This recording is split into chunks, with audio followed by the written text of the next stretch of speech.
Well, for more, we're joined now from Canberra by Federal Trade Minister Craig Emmerson.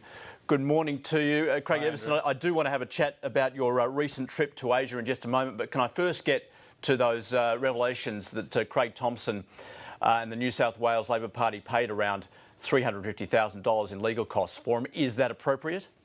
Here's the ABC on the big picture again. We've got all these policy matters to discuss, the strength of the economy, the trade deal with China, and we're on a state administrative matter about which I know nothing. I can't help you on that, Andrew, but if you and the ABC want to consistently press ahead with issues related to Craig Thomson, leadership and all that sort of stuff, I just don't think it's very edifying for the ABC, but obviously you've read your audience and you believe this is what they want. I'm here to talk about policy. I don't know the details of what goes on in the New South Wales party administrative structure. I'm from Queensland. I don't involve myself in those matters and I can't help you on it. Well, we're going to talk about policy in a moment, but I just wanted, you're surprised by those revelations? I just answered the question. I have no information on it. I am not a member of the New South Wales Administrative Committee, party apparatus. I've just completed a 19-day visit to 7 countries which look to Australia as the envy of the world, and the ABC yet again thinks that the big picture is about New South Wales administrative matters.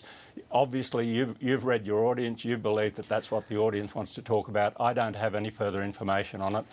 You can ask me the same question 23 times. I'll give you the same answer. Well, let's 23 times, and then we'll run out of time, and you'll say, well, we'll talk about policy next week. OK, look, we're going to talk about policy. There is another issue in the papers today that 3 Labor senators are poised to lose their seats the next federal election have said they would absolutely have a better chance of saving their seats if Labor dumped Julia Gillard and returned to Kevin Rudd. Can I ask for your comment on that? Yes, you fulfilled my prediction. I said that you would talk about Craig Thomson and leadership. Now you're on to leadership issues. Well, this is in the public domain. This is what the newspapers are saying this morning. Do you want an answer or not? Yes, thanks. I don't have anything more to add to that. That matter has been settled. I'm happy to talk about policy. I'm happy to talk about the state of the economy.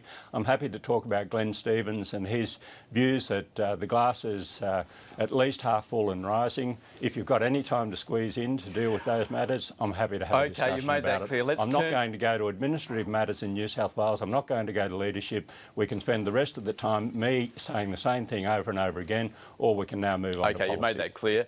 Can I ask you then, you have just signed off on a free trade agreement with Malaysia, but before we talk about the finer details of that, you're still pushing for a refugee swap deal with Malaysia. There must be some concern there in the light of the revelations that an alleged people smuggler was given a refugee protection visa? No, we've obviously negotiated a swap deal with Malaysia. The problem is that we can't get that through the Senate or the House of Representatives, and the reason for that is Tony Abbott believes that more votes equals more votes. What he wants to see is more people coming to Australia because he thinks that that actually will benefit the coalition. I think it's a disgraceful policy position for Mr Abbott to adopt because it means more people dying at sea, and that's a really bad thing, particularly little kids who don't get a say in it. Indonesia has... Sorry, I'll just pop that back in. OK, while you're doing that, hopefully you can hear me, but Indonesia, which I'm sure you're aware of, has called that situation of the people smuggling, the revelations this week, quite extraordinary. What explanation has been given to Indonesia? Well, I haven't been in discussion with Indonesia on people smuggling matters, but I do know that the Indonesian authorities have indicated that Mr Abbott's policy of turning back the boats into Indonesian waters breaches international conventions, and they're totally opposed to it. All right, let's turn back to the Malaysia free trade agreement. There you go. I knew we'd get to it at some stage. Indeed. What are the benefits for Australia?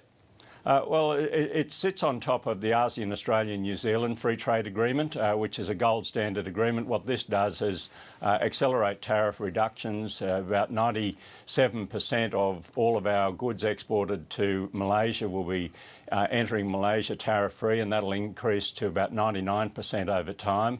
And it opens up the service industry market very much for Australian legal professions, accounting professions. In fact, when I got back, Andrew, I was able to look look at a folder of letters that I've received from various industry associations congratulating the government on that. Malaysia is a big economy growing all the time, and I think it sets a new standard for free trade arrangements that we can negotiate with other countries. Well, speaking of which, China, obviously like a deal done with the Asian giant, but that's been on the drawing board for 7 years. Why is it taking so long? Because there are very difficult issues. You're right, it was initiated by the Howard government in 2005. Multiple rounds of negotiations were conducted. They didn't get anywhere. China has now approached me saying that they would like to put in place, if possible, at least the foundations of a free trade agreement upon which we could build over time.